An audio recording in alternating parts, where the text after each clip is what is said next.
மகளிர் அணியினர் திரண்டு ஆபாச பேச்சாளர் பொன்முடி அவர்களை கண்டித்து நடைபெற்ற ஆர்ப்பாட்டம் இன்றைக்கு அனைத்திந்திய அண்ணா திராவிட முன்னேற்ற கழகத்தினுடைய மகளிர் அணியினர் ஒரு பகுதி தான் வந்திருக்கிறாங்க. இங்கே ஒரு பகுதி தான் நாங்கள் நிர்வாகிகள் எல்லாம் கூப்பிட்டுருந்தோம்.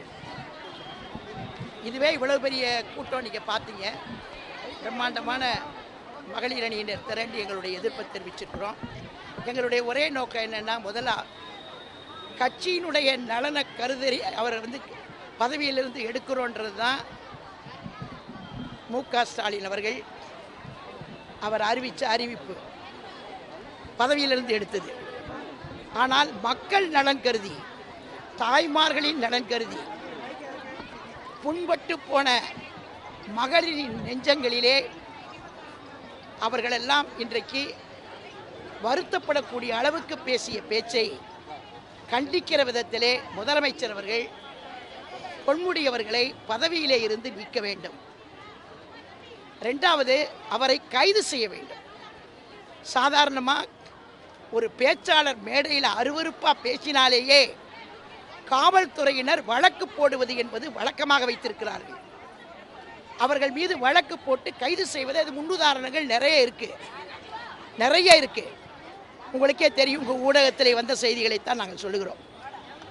ஆனால் ஆபாசமாக பேசிய பேச்சாளர்களுக்கே, கொஞ்சம் தரக்குறைவாக பேசிய பேச்சாளர்களுக்கே கடுமையான தண்டனையை தமிழ்நாட்டு காவல்துறை ஸ்டாலின் அரசாங்கம் எடுக்கும்போது, ஒரு மதத்தை சார்ந்த பெண் குலத்தை மிகவும் கேவலமாக பேசியிருக்கிற, அரசியலமைப்பு சட்டத்தின் மீது நம்பிக்கை வைத்து சத்தியம் செய்து பதவிக்கு வந்த ஒரு அமைச்சரை இன்னும் பதவியிலே இருந்து நீக்காமல் மு.க. ஸ்டாலின் அவர்கள் வைத்திருப்பது மிகவும் அவமானம்.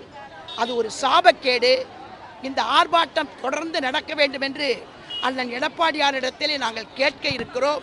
அப்படி அவர் உத்தரவிட்டால் தமிழ்நாடு பூராவும் அவரை பதவியிலே இருந்து விலக்கும் வரை நாங்கள் தொடர்ந்து போராடுவோம் என்பதை மட்டும் தெரிவித்துக் கொள்கிறேன். அது மட்டுமல்ல, அவரை கைது செய்ய வேண்டும். ஒரு குறிப்பிட்ட மதத்தை சார்ந்த பெண்குலத்தை கேவலமாக பேசி அவரை கைது செய்ய வேண்டும். இது இரண்டும் தான் எங்களுடைய கோரிக்கையாக இந்த ஆர்ப்பாட்டத்தின் மூலமாக வைத்திருக்கிறோம்.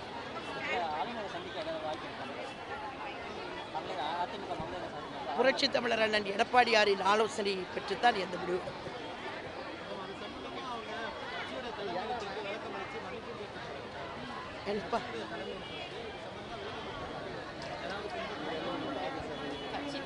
விளக்கம் கொடுத்தா சரியா போயிடுச்சா? அப்ப நாங்களும் பேசட்டுமா? நாங்களும் பேசிட்டு அடுத்த நாள் உங்களை எல்லாம் கூப்பிட்டு விளக்கம் கொடுத்துட்டுமா? நாங்களும் இதே மாதிரி பேசிட்டு விளக்கம் கொடுத்துட்டுமா? நீங்க ஒத்துக்கோ, அப்படி ரிலே பண்ணணும். நீங்க விளக்கம் கொடுத்துட்டாரு, மன்னிப்பு கேட்டாரு, ரைட்டு. இதே மாதிரி இன்னொரு ஆர்ப்பாட்டத்தில் இதே மாதிரி நாங்க பேசுறோம், அடுத்த நாள் மன்னிப்பு கேட்கிறோம், விட்டுருவீங்களா? சட்டம் எல்லாத்துக்கும் பொதுதான். தனிப்பட்ட ஒருத்தருக்கு மட்டும் சட்டம் இல்லை. நாங்களும் பேசுவோம். ஆனா எங்க தலைமை பெண்களை இழிவுபடுத்த பேசக்கூடாது என்பதுதான் எங்கள் அம்மாவும் சொல்லிக் கொடுத்திருக்கிறார். எங்கள் அண்ணன் எடப்பாடியாரும் அப்படிதான் சொல்லிக் கொடுத்திருக்கிறார். ஒரு வார்த்தை கூட தவறாக பேசக்கூடாது என்று. ஆகவேதான் கண்ணியத்தோடு பேசி இருக்கிறோம் என்பதை நான் தெரிவித்தேன். பிளே ஸ்டோர் மற்றும் ஆப் ஸ்டோரில் இருந்து பாலிமர் செயலியை QR கோடு மூலம் பதிவிறக்கம் செய்யுங்கள். செய்திகளை உடனுக்குடன் பெறுங்கள்.